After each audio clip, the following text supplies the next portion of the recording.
সমুদ্রের তীরে দাঁড়ালে ঢেউয়ের গর্জনের মাঝে আপনি নিশ্চয়ই দেখেছেন আকাশে ভাসমান কিছু সাদা ধূসর পাখি। তারা কখনো পানির উপর ঝাঁপিয়ে পড়ে মাছ ধরে, কখনো মানুষের হাত থেকে খাবার ছিনিয়ে নেয়। এই চতুর, দ্রুত আর সামাজিক পাখিটির নাম গাংচিল বা সিগল। কিন্তু এই গাংচিল আসলে কেমন? সে কি শুধুই এক সমুদ্র ডাকাত, নাকি প্রকৃতির এক অমূল্য বন্ধু? আজ চলুন জেনে আসি গাংচিলের জীবনের অজানা কাহিনী। গাংচিল মূলত উপকূলীয় এলাকা, সমুদ্রের ধারে বড় নদীর মোহনা ও লেকের আশেপাশে বাস করে। এর বৈজ্ঞানিক নাম লেরাস। প্রায় 50টিরও বেশি প্রজাতি আছে। বাংলাদেশের কক্সবাজার, কুয়াকাটা, মংলা বন্দর, সুন্দরবন আর চট্টগ্রাম উপকূলে শীতকালে গাংচিল দেখা যায় বেশি। কিছু প্রজাতি সারা বছর থাকে, আবার কিছু পরিযায়ী। শারীরিক গঠন: গাংচিল সাধারণত সাদা পালকের সাথে ধূসর বা কালো ডানা মেলে।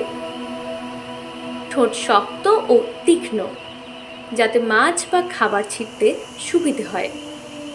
এদের চোখ খুব তীক্ষ্ণ, কয়েক মিটার উপর থেকে জলের নিচে মাছ দেখতে পারে এরা। ডানার দৈর্ঘ্য গড়ে 1 থেকে 1.5 মিটার পর্যন্ত হতে পারে, যা ওদের দূরে উঠতে সাহায্য করে। খাদ্যাভ্যাস: গাংচিল সর্বভূক। প্রধান খাবার ছোট মাছ, চিংড়ি, ঝিনুক, কাঁকড়া। সুযোগ পেলে মানুষের ফেলে দেওয়া খাবারও খায়। কিছু সময়ে অন্য পাখির বাসা থেকে ডিম বা ছানা চুরি করে। গাংচিল মাছ ধরতে পানির ওপর ভাসতে পারে বা আকাশ থেকে সোজা নেমে এসে শিকার ধরে। বুদ্ধিমত্তা ও কৌশল: গাংচিল অত্যন্ত বুদ্ধিমান পাখি।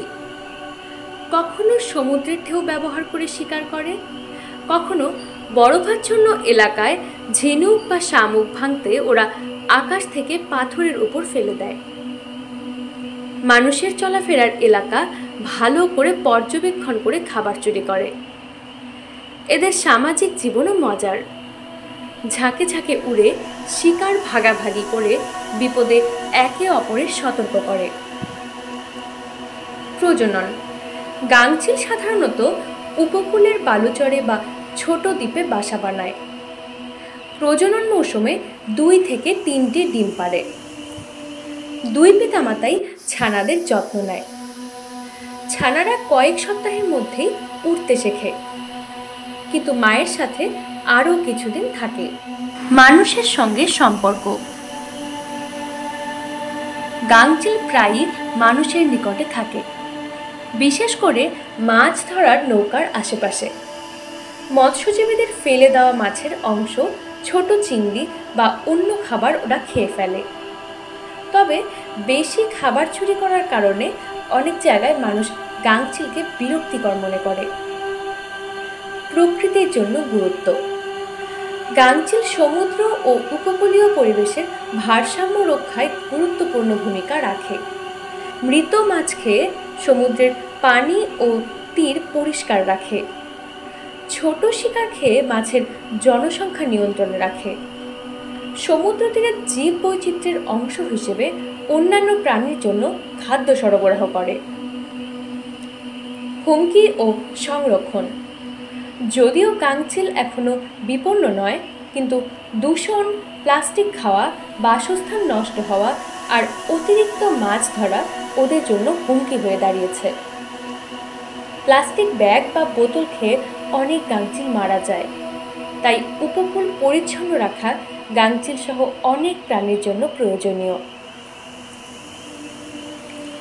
গাংচিল শুধু সমুদ্রের সৌন্দর্যের অংশ নয়, বরং প্রকৃতির এক গুরুত্বপূর্ণ রক্ষক। তাকে আমরা চোর মনে করতে পারি, কিন্তু সে আসলে পরিবেশের এক পরিচ্ছন্ন কর্মী।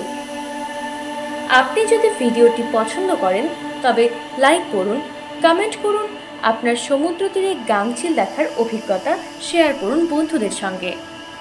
সাবস্ক্রাইব করুন প্রাণী কথা। পরের পর্বে আসছে সমুদ্রের আরেক রহস্যময় প্রাণীর গল্প। দেখা হবে ততদিনে।